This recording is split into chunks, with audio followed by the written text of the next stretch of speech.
¿Qué tal, estimados amigos? Continuamos con el análisis de la asignatura Juicio de Amparo. Es importante mencionar, estamos mencionando sobre el amparo directo. Mencionamos que procede contra actos de autoridad que versen sobre una sentencia definitiva, sobre un laudo, sobre una resolución que pone fin a juicio. Hicimos alusión importante de que no tiene, por regla general, no tiene dos instancias, es unistancial, no admite recurso alguno, pero admite recurso de revisión en algunos supuestos cuando versa sobre la inconstitucionalidad de leyes, cuando versa sobre una interpretación directa de la Constitución, cuando versa sobre un tema de la convencionalidad de dichas disposiciones normativas. En esos supuestos vamos a presentar una revisión al amparo directo a través de la Suprema Corte de Justicia de la Nación. Bajo estos supuestos, estimados abogados, es importante que nosotros hagamos alusión a la procedencia del amparo directo en materia penal. Y principalmente hablaremos del artículo 173 de la Ley de Amparo y algunos supuestos que consideramos que sería procedente sobre violaciones in procedendo el amparo directo o unistancial. Vamos a hacer referencia entonces a este análisis. Cuando hablamos del artículo 173, vamos a mencionar la fracción número 1, la fracción primera, la cual establece en algún supuesto de violación in procedendo cuando de alguna manera el juez de control no celebremos una audiencia sin la presencia del juez de control, ya sea en etapa de investigación, en etapa intermedia o en etapa de juicio oral, o se realiza alguna práctica de alguna diligencia dentro del sistema acusatorio adversarial sin cumplir con la forma exigida por la ley. Evidentemente, esta es una violación procesal que nosotros podemos hacer valer dentro de la propia tramitación del juicio ordinario, y en caso de que no se nos conceda, lo podemos hacer valer a través del amparo directo. Otra referencia muy importante es lo que establece la fracción 2 del artículo 173, y de alguna manera, haciendo un análisis, una interpretación, señalamos en aquellas cuestiones donde se haga un desahogo de pruebas ante una persona distinta a el juez al tribunal de enjuiciamiento. En este supuesto tenemos que tomar en consideración que uno de los principios rectores que rige el sistema acusatorio adversarial es sin lugar a dudas el tema de la inmediación. Implica que requerimos la presencia del órgano jurisdiccional para que ante él se desarrollen las diligencias de este sistema acusatorio adversarial, y si no se cumple con este requisito, evidentemente se trata de una violación in procedendo que podemos hacer valer no solamente en el juicio ordinario, y en caso de que no nos los hagan valer, por supuesto que lo haremos valer en amparo directo. Otro tema muy importante es lo que establece la fracción tercera, y seguimos con este ejercicio de interpretación. Cuando de alguna manera tenemos una intervención de un juez en la etapa de juicio oral que participó en etapa de investigación o en etapa intermedia. En estos supuestos sabemos nosotros que la alusión del sistema acusatorio adversarial implica de que el tribunal de enjuiciamiento no se encuentre contaminado con el conocimiento de la carpeta de investigación. Bajo ese supuesto es una violación procesal. En esta tesitura nosotros podemos tramitar una cuestión de una violación procesal ante el propio sistema acusatorio adversarial, o en todo caso lo vamos a hacer valer una vez que tengamos una sentencia y determinar esta violación procesal que se está cometiendo en esta fase del sistema acusatorio adversarial. Otro supuesto es el que establece el artículo 173 en su fracción cuarta, cuando se establece una cuestión muy importante, que se ha solicitado un careo o el desarrollo de alguna diligencia, pero no se practique en presencia del juez o se realice de una forma distinta a lo que establece el Código Nacional de Procedimientos Penales. Bajo este supuesto, esta violación procesal evidentemente va a causar un perjuicio, evidentemente va a causar una violación a un derecho fundamental, al debido proceso. Por ello, esta violación in procedendo nosotros la vamos a hacer valer a través de los recursos que establece establezca la ley ordinaria del acto de autoridad, o en todo caso también haremos valer a través del amparo directo. Seguimos con el análisis ahora de la fracción quinta del artículo 173 de la Ley de Amparo, y hacemos referencia a una presentación de argumentos y de pruebas que de alguna manera no se aplica lo que establece el principio de contradicción. Es decir, el juez de control, el tribunal de enjuiciamiento, no nos permite este principio que rige el sistema acusatorio adversarial, que implica la contradicción. Al impedirnos la contradicción, nos está violando un derecho procesal, una garantía que contempla la ley, que contempla el Código Nacional de Procedimientos Penales. Bajo este supuesto, esta violación procesal también la podemos hacer valer en amparo directo. Otra referencia que es importante señalar es lo que establece la fracción 6 del artículo 173 de la Ley de Amparo, que hace referencia a la oportunidad de sostener una acusación o defensa sin estar en igualdad de condiciones. ¿A qué me refiero con esto? A ver, el sistema acusatorio adversarial tiene unos principios que debemos de cumplir. Entre esos principios hablamos el principio de igualdad procesal. Si de alguna manera no se nos respeta este principio y tenemos un tratamiento distinto, tenemos una connotación diversa, evidentemente esta violación procesal nosotros la vamos a hacer valer a través del procedimiento, los recursos que establezca la ley ordinaria, y si aún así no se nos resuelve a su favor, tenemos a nuestro favor el amparo directo o uninstancial. Hacemos referencia a otra fracción que dice la fracción 7 respecto a la recepción del juez de una de las partes sin presentar la otra o no tratar el asunto. Es decir, si requerimos la presencia de una parte de conformidad con el Código Nacional de Procedimientos Penales y aún así sin su presencia desarrollamos la audiencia, evidentemente nos referimos a una violación procesal que debemos hacer valer no solamente ante el juez ordinario, sino también en caso de que no se nos resuelva a favor por una violación al debido proceso, vamos a tramitar amparo directo.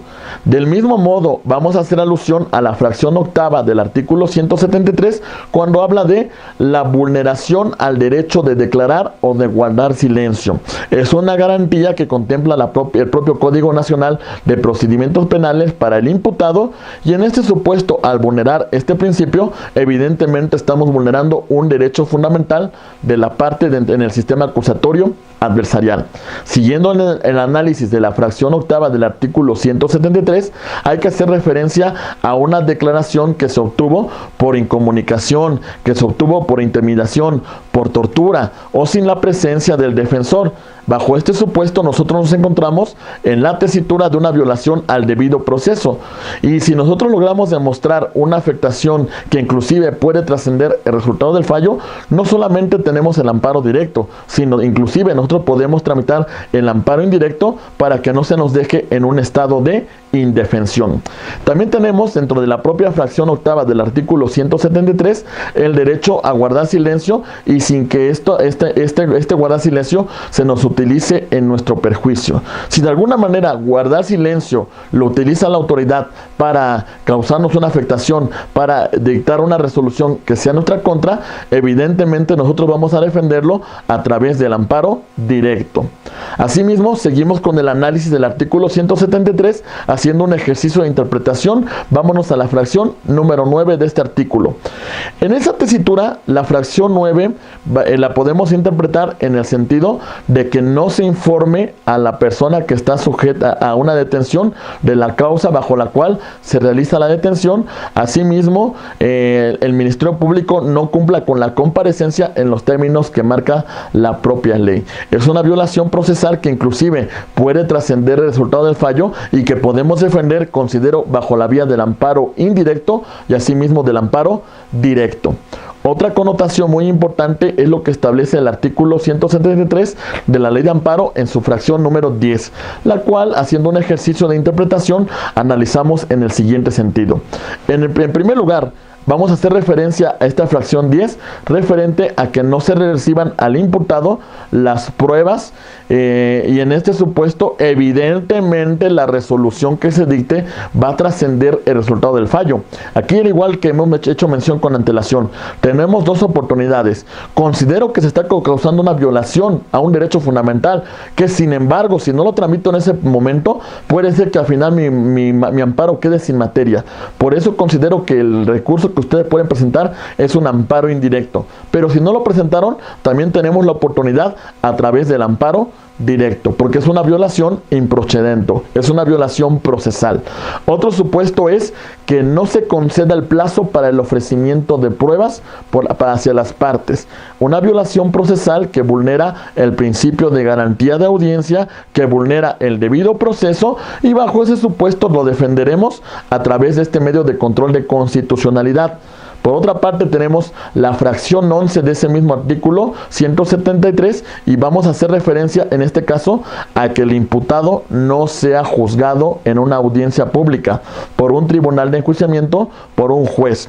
Este es un supuesto, es una de las garantías, uno de los principios que regula el Código Nacional de Procedimientos Penales, así como la propia Constitución y los tratados internacionales. Pero, sin embargo, hay que señalar que existen excepciones que marca la propia ley, en la cual la audiencia no será pública, sino será de corte privado.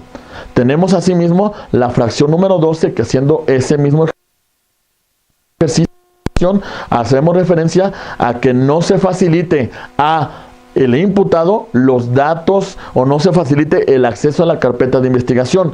Evidentemente esta violación procesal lo puede dejar al imputado en estado de indefensión. Por eso señalo que en este supuesto el amparo que podemos tramitar, que es más efectivo, sería el amparo indirecto. Pero también al ser una violación procesal la podemos hacer valer con el amparo directo o uninstancial. Otro supuesto también es que se restringe al imputado el acceso a los registros de investigación, y en ese supuesto también se le está causando un perjuicio, toda vez que el Código Nacional de Procedimientos Penales implica que una vez que se causa una afectación o que se genera un acto de molestia para en este caso el imputado, de alguna manera se le tiene que dar acceso inmediato a la carpeta de investigación, y al no concedérselo estamos cometiendo una violación al debido proceso, la cual podemos defender a través de la tramitación del juicio de amparo directo o uninstancial. Asimismo, seguimos analizando el artículo 173 de la Ley de Amparo, y ahora vamos a hacer mención a la fracción número 13 de esta disposición, siguiendo analizando este modelo argumentativo o de interpretación. Cuando se vulnera el derecho a una adecuada defensa, en este supuesto estamos dejando en estado de indefensión a las partes dentro del proceso. Bajo ese supuesto, el juez inclusive se supone que de oficio tendría que cumplir con este mandato constitucional, pero de no hacerlo, tenemos también la vía del amparo indirecto para defenderlo, porque es una violación que puede trascender el resultado del fallo, o en su momento también lo vamos a defender a través de la tramitación del amparo directo por tratarse de una violación de corte procesal, una violación al debido proceso. También tenemos otra alusión respecto a la fracción número 13 del artículo 173 a que el juez en su momento se da cuenta que no se está cumpliendo con el mandato constitucional de una defensa técnica, de una defensa adecuada, y este juez no hace este cambio, no solicita que se cumpla con este requisito que establece la Constitución, los tratados internacionales y asimismo el Código Nacional de Procedimientos Penales. Considero que es una violación que puede trascender el resultado del fallo y que como consecuencia nosotros tendríamos que defender a través del amparo indirecto, pero también, como es una violación procesal, nosotros la podemos hacer valer a través del amparo directo.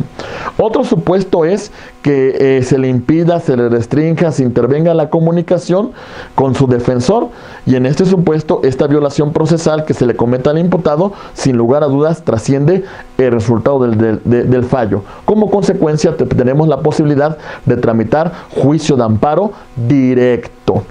Otro supuesto es en materia de procedimiento para indígenas, es el tema referente a que no se le proporciona a un defensor que comprenda, que conozca la lengua, la cultura y que de alguna manera no comparezca en todas las fases del proceso. Este es un mandato que contempla la propia Constitución, así como el Código Nacional de Procedimientos Penales.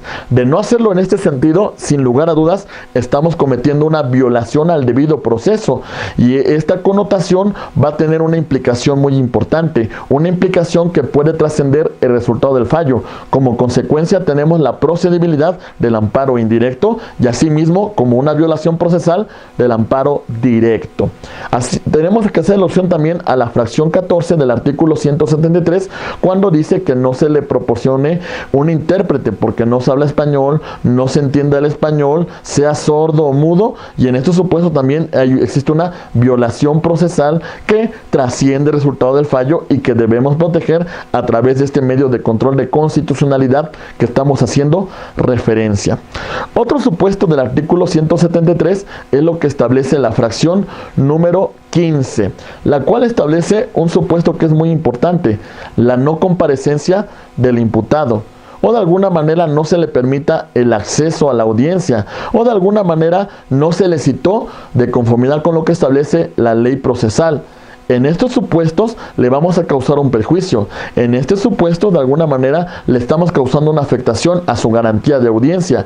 Bajo ese supuesto, esta connotación que puede trascender el resultado del fallo, lo podemos defender a través del mecanismo denominado amparo indirecto o biinstancial, o también al tratarse de una violación procesal, la podemos defender nosotros a través del amparo directo ante los tribunales colegiados de circuito. Tenemos de este mismo modo lo que establece la fracción 17 del artículo mencionado con antelación, que implica que se someta a un jurado una cuestión de índole distinta a la que deba conocer. Es decir, no tiene competencia o no debería conocer de dicha controversia y sin embargo se pronuncia y emite una resolución. En este supuesto, esa resolución que dicte, nosotros vamos a impugnarla a través del juicio de amparo directo. Otra connotación es lo que establece la fracción 18 del artículo 173, que señala que no se admiten recursos respecto a providencias que dictan dentro de la sustanciación del sistema acusatorio adversarial, y eso deja a la persona en un estado de indefensión. Bajo ese supuesto, la parte que resulta afectada evidentemente puede tramitar el amparo indirecto porque puede trascender el resultado del fallo, pero también tenemos como una violación procesal la procedencia de el amparo directo uninstancial que resolverá un tribunal colegiado de circuito. Seguimos con el análisis de la fracción número 19 del artículo citado ya con antelación. Y en ese supuesto tenemos una sentencia definitiva, un auto de libertad que no respete el derecho de asesoría jurídica y que no se informa de sus derechos o del procedimiento penal. En este supuesto seguimos con una connotación muy importante. Es una violación in judicando, que implica que no se resolvió, no se dictó una sentencia de conformidad como lo establece la Constitución, el Código Nacional de Procedimientos Penales y los tratados internacionales de la materia respectiva. Otro supuesto muy importante es de que nosotros tenemos una sentencia de índole absolutorio, un auto de libertad, una cuestión de sobreseimiento. Bajo este supuesto, como ponen fin a una controversia, evidentemente nosotros tenemos el amparo directo como un mecanismo para defender los derechos procesales consignados en estos tipos de resoluciones. Cabe mencionar que contra estas resoluciones tenemos en materia penal, según lo establece el recurso de apelación. Como consecuencia, antes de tramitar nosotros el amparo directo, tenemos que agotar previamente el recurso de apelación para que cumplamos con el requisito de el principio de definitividad y que sea procedente nuestro juicio de amparo. Otro supuesto es una sentencia absolutoria, un auto de libertad que no respete el resguardo de identidad, que de alguna manera vulnere los derechos de menores, los derechos de incapaces, que de alguna manera no se respete el derecho que las partes que intervienen dentro de dicho proceso. En este supuesto se está cometiendo otra violación al debido proceso, que sin lugar a dudas esa sentencia definitiva tendrá que ser revisada por parte del Tribunal Colegiado de Circuito circuito a través de la tramitación del amparo directo o uninstancial. Por último, hacemos referencia también a otro punto muy importante que versa sobre la sentencia definitiva absolutoria, el auto de libertad que de alguna manera no respete el derecho de solicitud de medidas cautelares, otro supuesto bajo la cual tenemos una violación procesal bajo el cual procede nuestro amparo directo o uninstancial. Continuando con el artículo 173, es importante mencionar la fracción número 20, que señalamos que la sentencia que dicta el tribunal de enjuiciamiento se funde sobre una diligencia que tengamos que declarar que existe una nulidad. Por ejemplo, que esta resolución la tomó en cuenta el Tribunal de Enjuiciamiento y se basa en una prueba que debió haber sido decretado como una prueba ilícita por haber sido obtenida violando derechos fundamentales. En este supuesto, la forma de protección es a través del amparo directo. Otro supuesto es la sentencia que se dicta que sea por diverso delito y que de alguna manera no sea el delito bajo el cual se dictó el auto de vinculación a proceso. Evidentemente se está cometiendo una violación procesal. Otro supuesto que establece la fracción número 22 es el referente a la procedencia del amparo directo contra casos análogos a juicio del juzgador de amparo, y podríamos mencionar ahí la resolución que se dicta en un procedimiento abreviado, porque al final de cuentas se está poniendo fin a una controversia de índole penal. Este es un supuesto muy importante que ustedes, abogados, debemos conocer y que sin lugar a dudas nos va a dar un tema muy importante respecto a la tramitación o procedibilidad de este juicio de amparo directo o uninstancial. Estimados amigos, como ustedes podrán ver, hicimos un análisis de algunos supuestos de procedencia del amparo directo. Aquí lo importante es caso por caso. Analicemos los supuestos de la violación que se cometa a los derechos fundamentales y determinemos la procedencia del amparo indirecto o amparo directo. Ya hicimos alusión a cuándo procede el amparo indirecto y también la alusión al amparo directo contra sentencias definitivas, laudos y resoluciones que ponen fin al juicio. Asimismo, hicimos referencia a las violaciones in judicando y las violaciones in procedendo, es decir, sobre proceso. Pero hay que hacer referencia que si esta violación procesal puede trascender el resultado del fallo, lo ideal sería la tramitación de un amparo indirecto. Vamos a continuar, estimados amigos, con el desarrollo de este video, concluyendo con el tema de cómo se tramita el amparo directo, y con eso terminamos el estudio de esta asignatura. Empezamos con el amparo directo. Primero se presenta una demanda de amparo directo ante la propia autoridad responsable, es decir, la autoridad que emite una sentencia, laudo o resolución que pone fin al juicio. En esta misma demanda nosotros presentamos nuestra solicitud de suspensión. La autoridad responsable, si se cumple con los requisitos, si se exhiben las sendas copias, entonces remitirá los autos al tribunal colegiado de circuito que corresponda de acuerdo a la circunscripción territorial. El tribunal colegiado de circuito va a determinar si es competente para conocer dicha controversia, si de alguna manera se cumple con los requisitos de procedibilidad, y en ese supuesto dictará un auto de admisión. Dictando este auto de admisión, se turna a un magistrado ponente para que presente en audiencia pública un proyecto de resolución. Y esto se va a resolver a través de un voto mayoritario de los magistrados o en su momento de votos por unanimidad. Se dicta una sentencia. Recuerden ustedes que hemos hecho alusión. La tramitación del amparo directo, su naturaleza general es de que es uninstancial. No tiene una segunda instancia.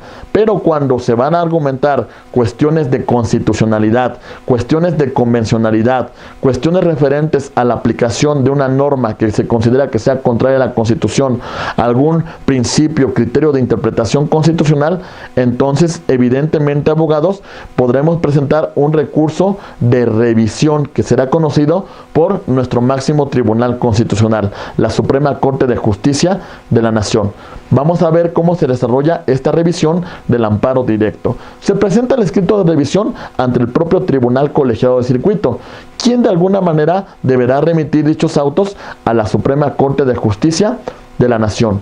La Suprema Corte de Justicia de la Nación recibirá los autos que derivan del escrito de revisión y de alguna manera lo turnarán con un ministro ponente para que presente su proyecto de resolución, elabore este proyecto y lo discutan en una sesión pública. Y en esa sesión pública se determinará si se concede, se niega o se revoca dicha resolución. Estimados amigos, esto es un tema muy importante, el amparo directo.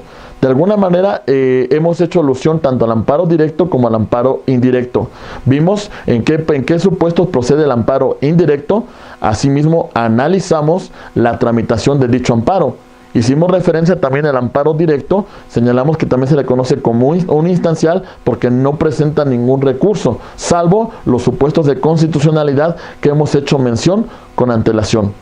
Estimados amigos, pues con esto vamos a concluir este video del amparo directo. Muchas gracias por su atención.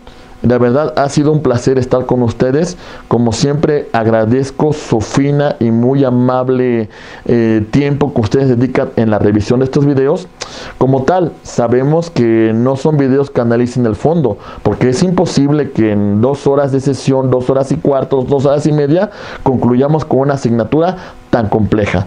Pero lo que queremos generar son las bases para que ustedes generen un conocimiento de fondo. En este supuesto, estimados amigos, hay una recomendación bibliográfica muy importante. Consulten el manual del juicio de amparo de la Suprema Corte de Justicia de la Nación. Sin lugar a dudas, es una obra fundamental para todos los estudiosos del derecho. Estimados amigos, muchas gracias por su atención. Su amigo Héctor Martínez Sandoval agradece el apoyo a lo largo de estos videos. Muchas gracias.